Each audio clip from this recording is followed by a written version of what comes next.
Buen día, mi nombre es Manuel Salcedo Díaz, soy estudiante de Ingeniería Civil de la Universidad de La Salle, perteneciente al quinto semestre, y en esta ocasión les hablaré sobre un tema relacionado con los materiales y el hormigón, específicamente sobre los agregados de goma, en concretos utilizados para ambientes tóxicos, más bien concretos utilizados en sectores industriales, los cuales son expuestos a ambientes nocivos. El tema lo tomé de un artículo del Instituto Nacional de Tecnología en Jaipur, India, de los estudiantes Thomas Zakaria Blesen, Gupta Chandra, Mehra Priyansha y Kumar Sanjeev, los cuales tomaron como base el hecho de que anualmente en la industria, en la minería, en el sector doméstico y en el sector agrícola, se desechan cerca de 12.000 millones de toneladas de basura, de los cuales cerca de 1.000 millones son neumáticos, el cual ni el 60% de esos mismos neumáticos pasa por un proceso de reciclaje o de reincorporación para que existan menos desechos ambientalmente dañinos. Lo que buscaban estos estudiantes era incorporar en los materiales a base de cemento el caucho como un posible reemplazo parcial de los agregados, es decir, que va a ser utilizado en una medida del 2.5% a un 20% de la arena y los agregados finos y los agregados gruesos. Depende del uso industrial que se le quiera dar. Dicho esto, y teniendo en cuenta las estadísticas, la incorporación de los neumáticos no solo tiene un factor económico y ambiental, sino que además otorga ciertas propiedades mecánicas y químicas al concreto que serán vitales para el desarrollo de la industria. Entonces, como primera medida, cabe destacar que el concreto del cual estoy hablando estaba hecho en una proporción del 0.3 proporción agua-cemento y que era cemento Portland de grado 43, es decir, cemento que después de un 28 días de curado obtiene una resistencia de 43 newton por milímetro cuadrado. Su gravedad específica era de 3,15 y una consistencia normal del 34%. La temperatura normal durante todo el proceso de la experimentación fue de 25 a 30 grados. En agregados fueron utilizados la arena como agregado fino y el caucho molido como agregado grueso. Además de ello, como agregado grueso se tuvo piedra molida de 10 milímetros de radio y el caucho molido tenía radios de 3 milímetros, de 2 milímetros, de 4 milímetros y de 0.8 milímetros y una gravedad específica de 1.05. Cabe destacar que la gravedad específica es la relación que tenemos entre nuestro material, entre su densidad y la densidad del agua. Además de ello, a la mezcla se adicionó un plastificante que otorgará una manejabilidad del 0.91. La prueba de penetración de cloruro consiste en cloruro de sodio disuelto en agua al 4%, en el cual va a ser sumergido el cubo, del cual ya describimos sus propiedades, y va a ser sumergido eventualmente, después de que hay una absorción. Básicamente los periodos en los que se manejaron la absorción son de 28, 56 y 84 días.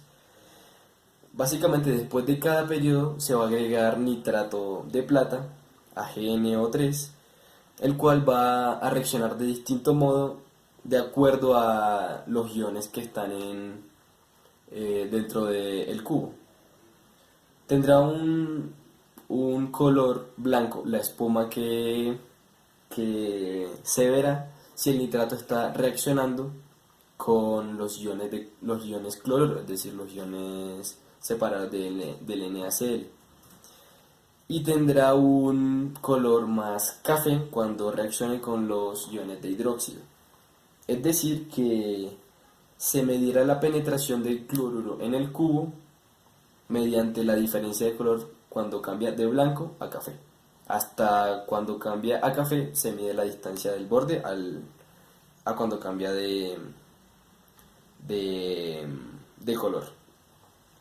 La mejor medida que se obtuvo fue un agregado del 7.5%. Las últimas pruebas relacionadas con el concreto tienen que ver con el ambiente en el que están, debido a que se sabe que en las zonas industriales la emisión de gases altamente tóxicos que generen lluvias ácidas y demás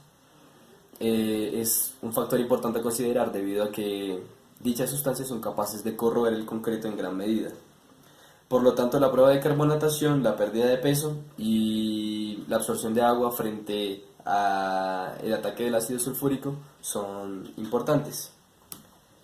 Entonces,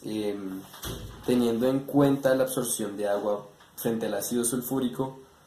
la mezcla fue sometida a ácido sulfúrico en la concentración de 3% en agua. Básicamente fue vital, ya que fue el único punto débil del concreto, el cual se obtuvo que absorbió más que el concreto normal. Si bien es cierto que tiene una resistencia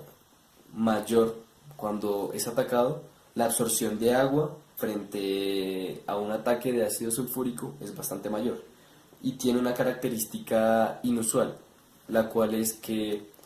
al momento de la absorción, el líquido por capilaridad ocupa gran parte del interior de la masa del concreto, casi dejando intacto la parte de afuera, es decir, que no es fácil verlo. En la prueba se vio que cuando abrieron el cubo de concreto, por dentro estaba,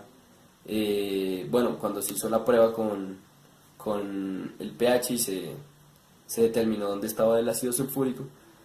los colores más oscuros estaban